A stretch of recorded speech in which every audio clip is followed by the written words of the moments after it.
Hello everybody. This is going to be a demonstration on how to work around the AI and use the AI more or less to your advantage. I've modified this game basically to fight the AI. I am a human player and there are no other human players in this game. And this game can only be played against the AI. We have some options here. Very simply, the most important thing is when we have allies, we don't have any control over them, virtually none. And what I want to do is introduce the ability to work with those allies through the AI system that's already established.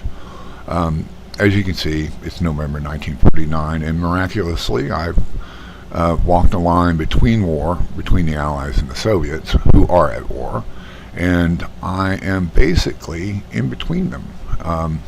So what I'm doing is building my military and building an alliance system to counter both the Allies and the Soviets, because I don't know who I'm going to go to war with first.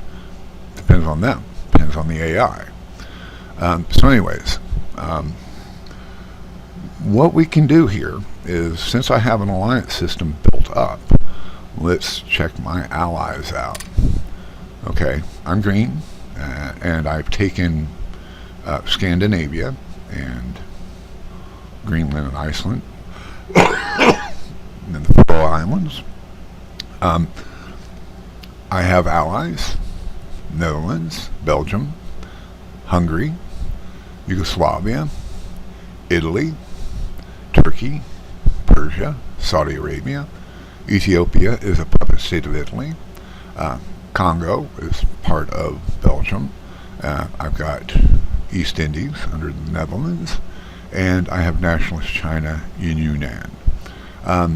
I went to war with Siam basically so I could give Lend-Lease to my allies. Really what I'm trying to do is interact with the AI for the production queues of my allies. One of the big faults of this game is that you have no control over your allies.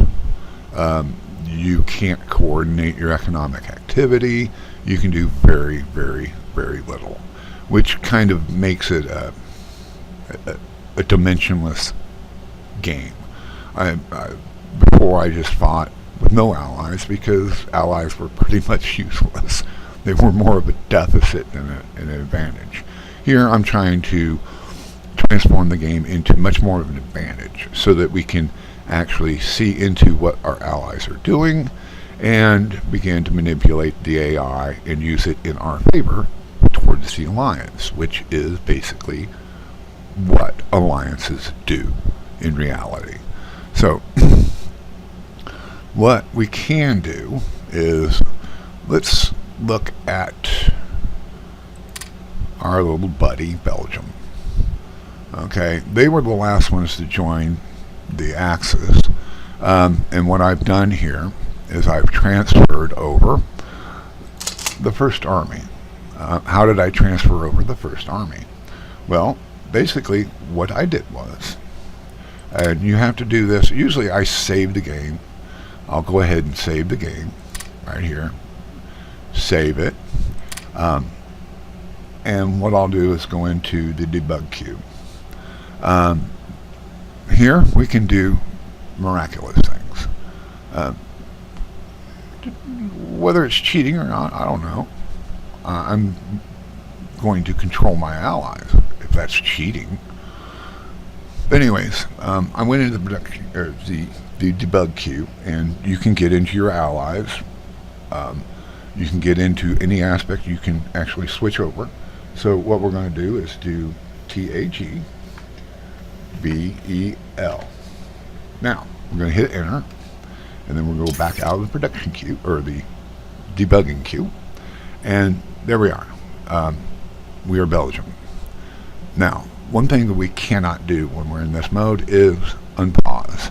We unpause, the AI will take over the human player, and just create all kinds of havoc. So we do not want to unpause it while we're manipulating any of our allies, production or transfers. Anyways, let's go up to their diplomacy. They've got 8 points. Here you can actually retrieve an expeditionary force, which was there, and we'll retrieve it. Since it's been, I have to wait till 9 November. We can fast forward to 9 November, and we can actually pick another army to have transferred over. Since they already have the first army transferred over, I don't really want much more than that. See, this is all under computerized AI. We can now go into the Belgian army. Let's go to their grand headquarters, Commandante General. Now we can go in here and we can set objectives. It's set at AI, and we've got this disabled. We don't want the AI to reorganize. So we can go in and we can uncheck it. But we want to set objectives. Now we want a defensive stand, and air is defensive and naval defensive. These things we want to be defended. Now we hit control, and let's do that again. Control, left click, right click, excuse me. We're defending these areas right here. We want to defend this line. So we've set the objectives here for a defensive stand along this line. These are all the objectives that Belgium will defend now. Okay, now we want to defend our capital, and we want to defend Antwerp. We need to defend all these. So we've set objectives for our allies' AI. We're in a defensive mode right now because we're not fighting really a major war. Now we can click out. We've set that. We can check their production queue. Okay, I'm building industry in all these. I've set those up by simply clicking on the hex, and if I want to add more industry, I build more industry. Can't do it there, but we can do it here. See, I can build more industry in Turnhout. Now that will appear on the production queue. It's down here. I don't really need it right now. So we have other production going on here. We have Germany's giving them Lend-Lease, which is helping to pay for their industrialization. Some light armors that they're buying from the Italians, and a fortified line against the French. Without Lend-Lease, the Belgian economy would take 20 years to do this. By interacting with the AI and being able to jump in and readjust what the production queue is, we're able to mobilize the Belgian economy to allow it to facilitate a better defensive strategy for the alliance. Okay, now we do not hit unpause. We want to go back to Germany. Tagger.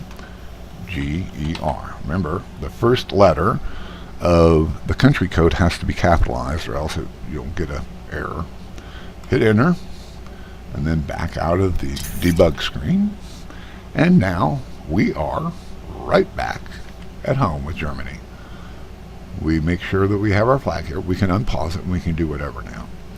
Now, let's go into the Netherlands.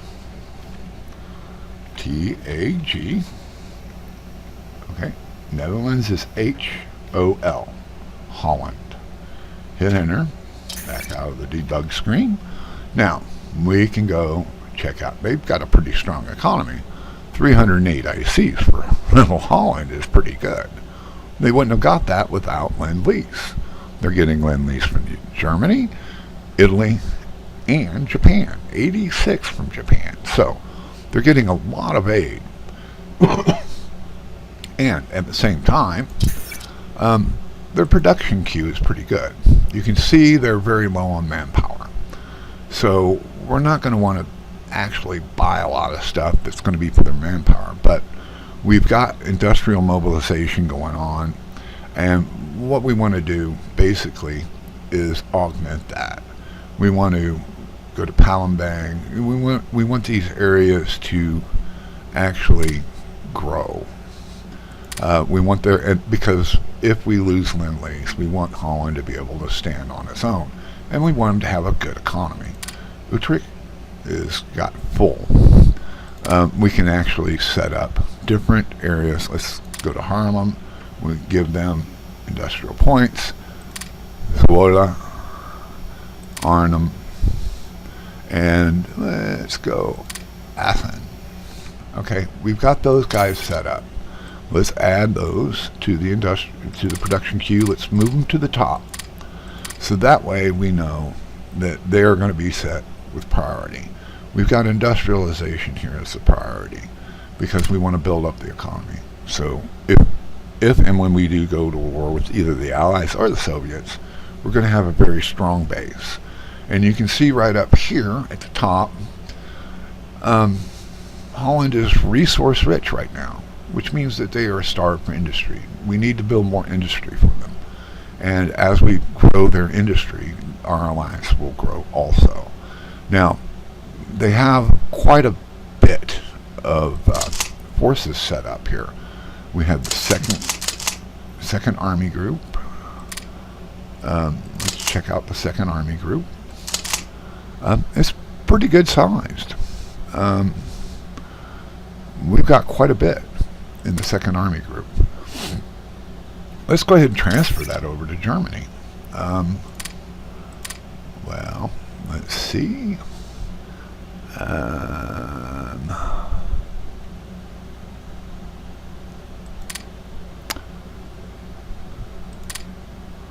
The second Army Group.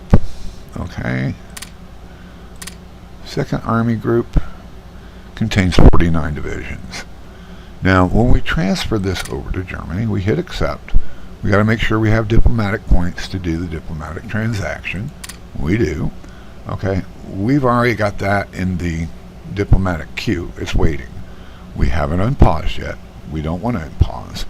What we want to do first is go back to the debug queue. Go back to Germany. We are now Germany. Get out of the debug queue. Now, hit home so we know we're in Germany.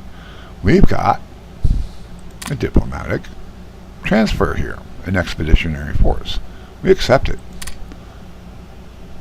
Now, see, as you can see, we have just transferred the second Army Group to Germany. Yay! Woohoo!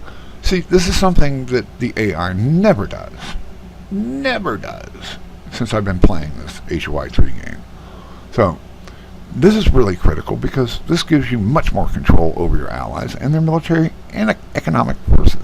So, we're going to add them to our OB West. And now they are under Rundstedt's command. Now, Rundstedt has the second Army Group in Holland to command. And we can do whatever we want with the second Army Group. Let's array them in the north, near Groningen, to basically defend there. Because we need some defense on the northern coast. The Allies love invading Holland. So we'll set up a good defensive strategy here to defend Holland for the eventual attack into France. Because this will be our weak point. Okay? Now, since we've done this, we can also go in and check out pretty much any of the allies. Our allies. Any of the Axis members. We can go in and we can change the AI strategy for each unit, each command level, each army. We can set objectives and goals. It allows us to take a much more active role in using our allied forces, coordinating them together with the German forces. So we can do that with Hungary, which usually during the war, if Hungary's a member of the Axis, usually they just sit there and just sit there and just sit there. And you can see they've not joined any of the defenses. They're defending against a neutral Romania right now. And same thing with Yugoslavia. We can go in and let's just check out Yugoslavia. T-A-G, capital Y-U-G. All right, now we have 2 diplomatic points. So let's see if we can't transfer some of the. Let's see how many divisions. 63, 49. Let's do 49 divisions. Let's transfer those to the Germans. Okay. Now, are they getting Lend-Lease? No, they really aren't. 23 points, or 23 ICs they're getting from Lend-Lease. And what we're doing here is we're building up their economy. We're building up their industry. And what I'm using Lend-Lease for is to subsidize the growth of my allies' industries. Okay, so these planes don't mean much because we haven't updated these, so don't pay attention to those. This will transfer the Second Army Group from Yugoslavia over to the Germans. Let's go back to Germany. Remember, do not unpause. We're back to Germany. We've got the request. Bingo. Second Army Group is now being transferred to Germany. Voila. Now, we have full control over this. We can add the Second Army Group. Let's add it to the east. Okay. Now it's under von Manstein's orders. He can control this. We can AI him if we wish, but we're not going to.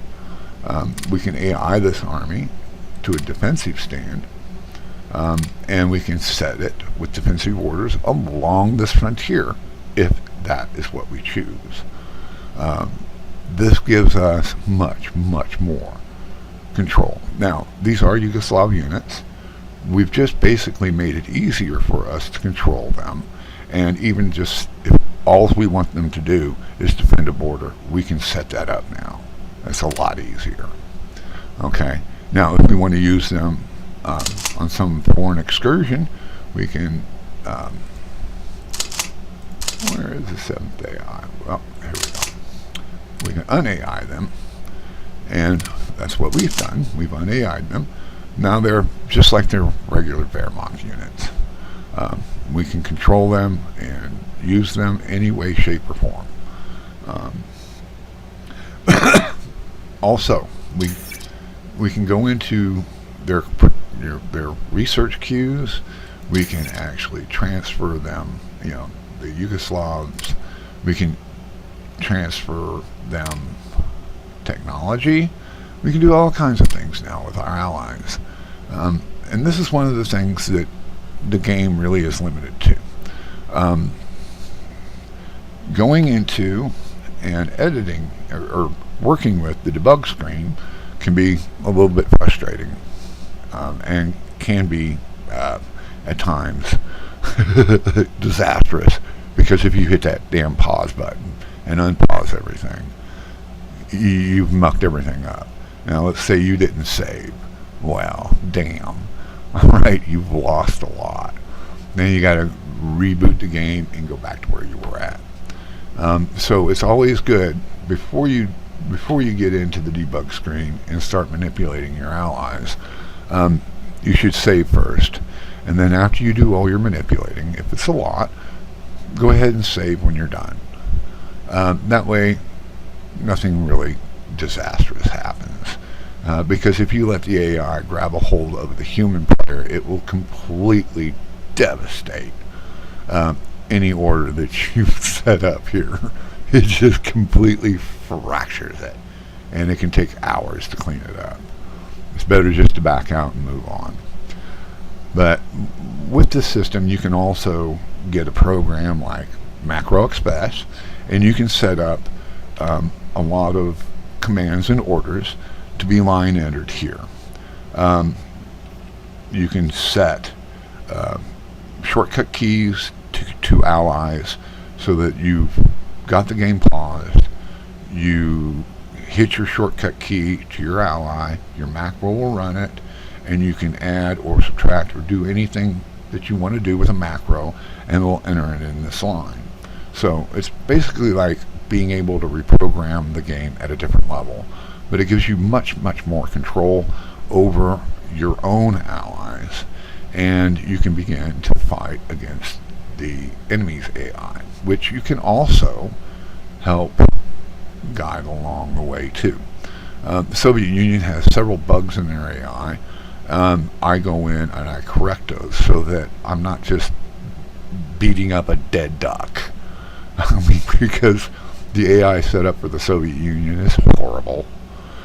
So what I do is I go in and correct all the deficiencies and then go to war. I let them fight on an equal footing, and some of the combat is pretty intense. It's really rough. I mean, it's not, you just don't walk all over or the Soviet Union. Germany just doesn't walk all over them, nor do you do the Allies. But there's a lot of diplomacy you can do, a lot of trading. Let's go to the United States. Before there were caps, there were limits on how much you could trade for supplies for cash. Right now, the U.S. doesn't have any money; they're broke. But I've got this, instead of a 20 cap, which you could only go up to like 20-ish. You can actually trade up to 50 supplies for 6-ish, 7-ish, whatever the money amounts are, and you can do a lot less trades. And also, too, if you do a combination of diplomatic influence on the United States, this is really important. I'm influencing the United States. I've got them down in this corner. It's 1949. It's taken a while to get them down there. But they are out of any kind of range of entering the war on the Allied side. I've got them pegged to where they are going to be neutral now, and I can trade with them as much as I want. Even if I'm at war with Britain and France, the only thing that I have to deal with Britain and France is getting the supplies back and forth through the ocean, and they interdict them. But that's no great problem. Keeping the United States neutral is very important. We go to our screen here. I've got the United States. I'm hitting some supplies, and I've got it set up to where we are supporting our own party. And you can see here now that I control the entire cabinet of the United States with the German-American Bund, which are pro-German. So as long as we can keep America out of the war, the Germans will prosper.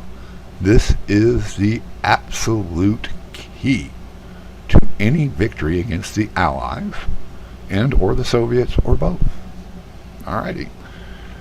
If anybody likes this video, I can explain more. You got to be more specific about what you want to know. But there's a lot of really good techniques that you can employ to make this game a lot better. I'm signing out. Roger Dodger, over and out.